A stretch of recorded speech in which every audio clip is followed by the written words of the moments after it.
remember looking at the loot train attack. I said, this is bigger than Bob. And David and Dan said, how can it be bigger than Bob? I said, it's bigger than Bob. It's definitely got a bit of that Western feel, but then you throw dragons in on top of that, and it makes an incredibly complicated one to shoot. It's like a time travel movie where, like, what if somebody had an F-16 that they brought to a medieval battle? There you have Daenerys Targaryen unleashed for the first time in Westeros, and she is going to show them what she can do. With every time that something goes wrong, more Targaryen comes out, more fire comes out. So she starts to take matters into her own hands.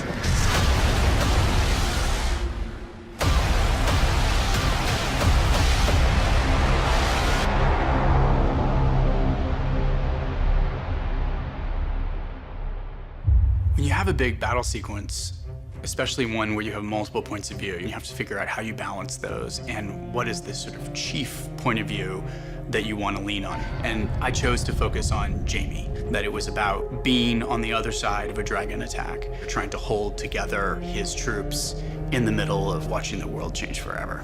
It's just complete annihilation. And like he sees the horror of so many men just burned to ashes. There's nothing you can do, which is scary. She keeps losing battles and being weakened without ever striking back. And there's only so much of that Dany can take. There's only so much of that anyone would be able to take. We're now left with our heroes, and our heroes are on opposite ends of this chessboard. Tyrion has the most complex set of emotions about this battle of anyone, because he's got the woman he serves on one end, and he's got his brother who he loves on the other end. That is a real struggle for him. Every piece of his being is wishing he can intercede, but he can't. And I'm seeing firsthand my family lose. She's the aggressor, and Jaime and Bronn, through their POV, we see that it ain't pretty conquering. And the hope is that the audience doesn't know who to root for in that sequence. Something like the loot train involves a lot of different departments, all working at sort of the very extremes of their abilities, I think. This was a difficult challenge because there are so many different looks and phases of the battle that come into play.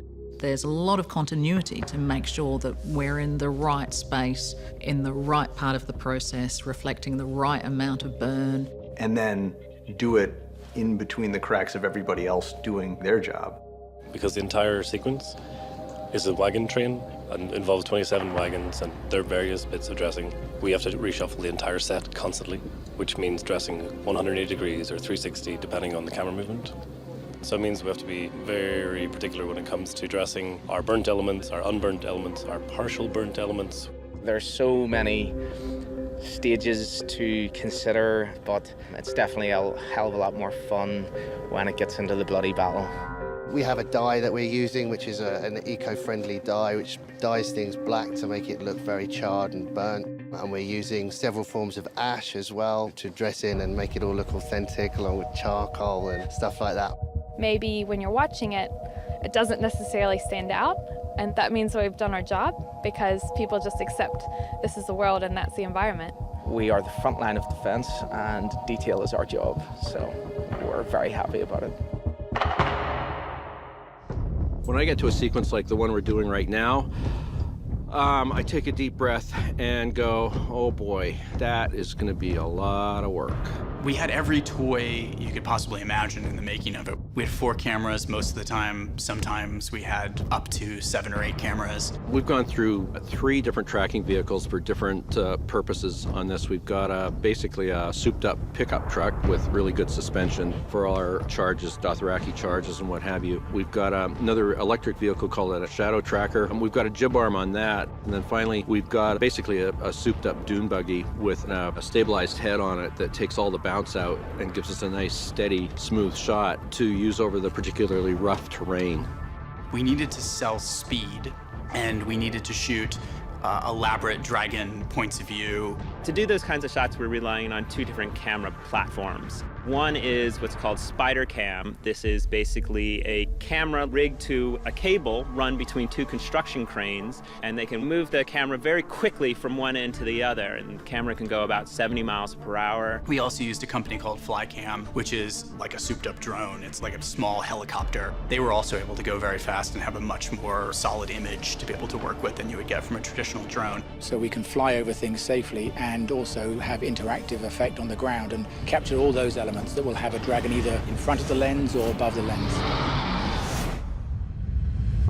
The battle is going to rely very heavily on visual effects at the end of the day. There's a lot of different beats to the attack. Sort of like cowboys and Indians and fire-breathing dragons all rolled up into one. There's Drogon breathing lots of fire, setting lots of things and people on fire. To give an idea, in season 6, which was our biggest season up to that point, we had 11 shots that featured Amelia riding the dragon. In the loot train, we have over 80. It's very new ground that we're trying to figure out. This dragon who's, 100 feet up in the air, who breathes fire of a column of 30 feet wide, that you're like, okay, how the hell are you gonna do that?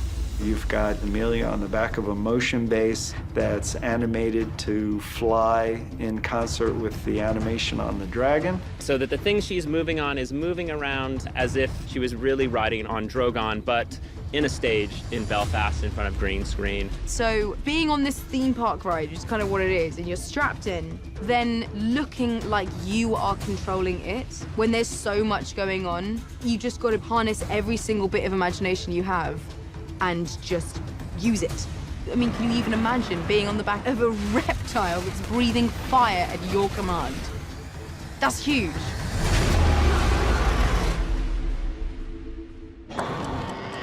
One of the most complicated shots was this strafe run where the camera's over the back of Dany as she is blasting the shit out of this line of Lannisters and loot train carriages. We had to have Spider Cam fly a camera in real time and in perfect sync with 100 feet of ground explosions that are huge.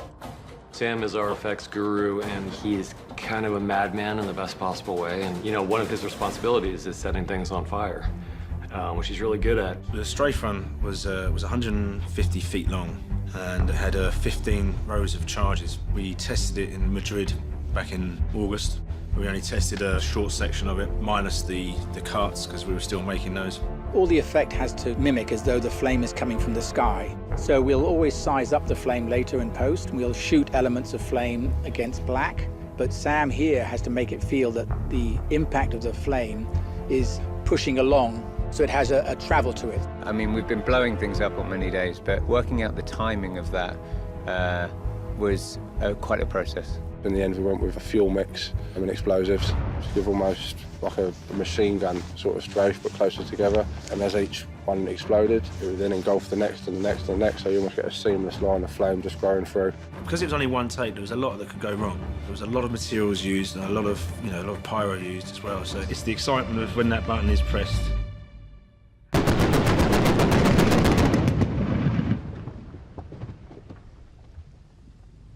It's the euphoria you feel afterwards. Knowing the hard work that's involved, it all comes to that point. That's the prize, that's the excitement, that's the reason.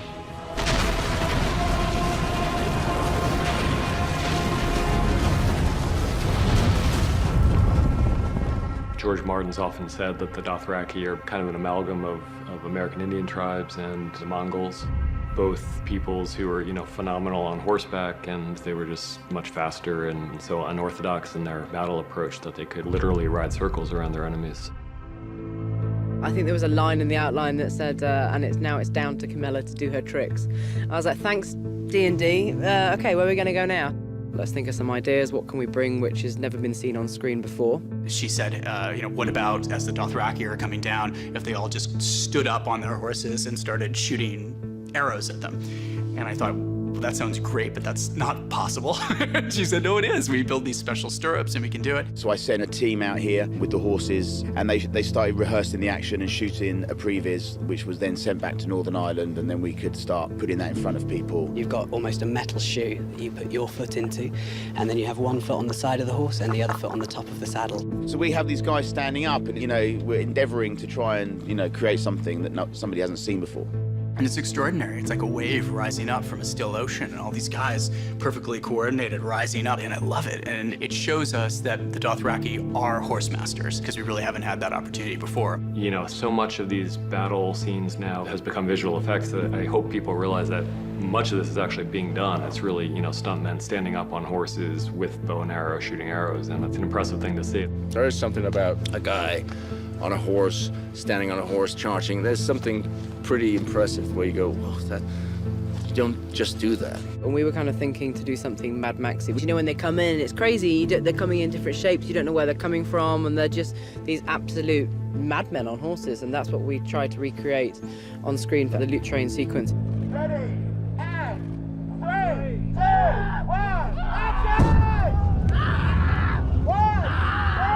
This battle was the most fire-intensive one we've had. We burned more stuntmen than has ever been burned in a single shot and in a single sequence. The dragons have grown. They're the size of a 747 now. So you'd think then that the amount of people they burn in one go would increase. We have potentially the most burns, full burns ever done on TV history, which is burning 20 men in one shot, which we have coming up. And there was a few raised eyebrows when I suggested 20.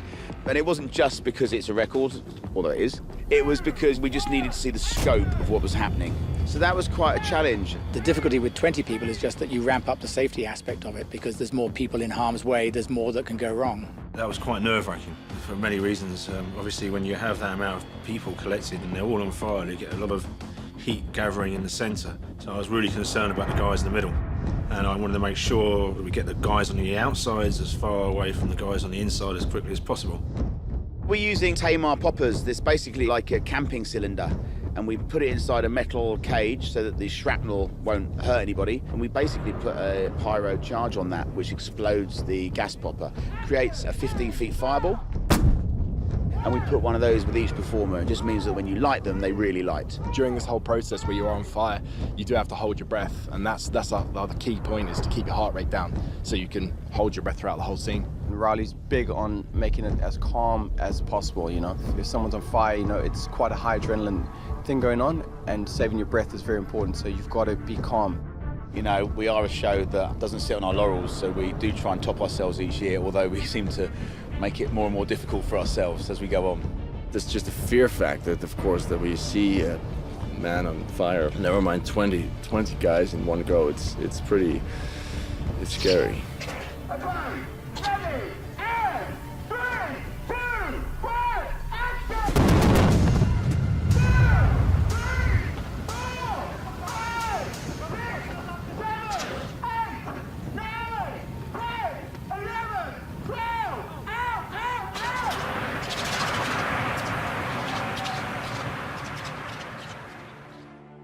When we start making these huge battles, it's so hard to imagine that we're ever going to finish because there's so many moving pieces, but it's ultimately just, one shot at a time and figuring it out from there. The cameras and the actors and stunts, and it was very much an all hands on deck sequence as much as we've ever had, and everybody did an excellent job of fitting all the puzzle pieces together.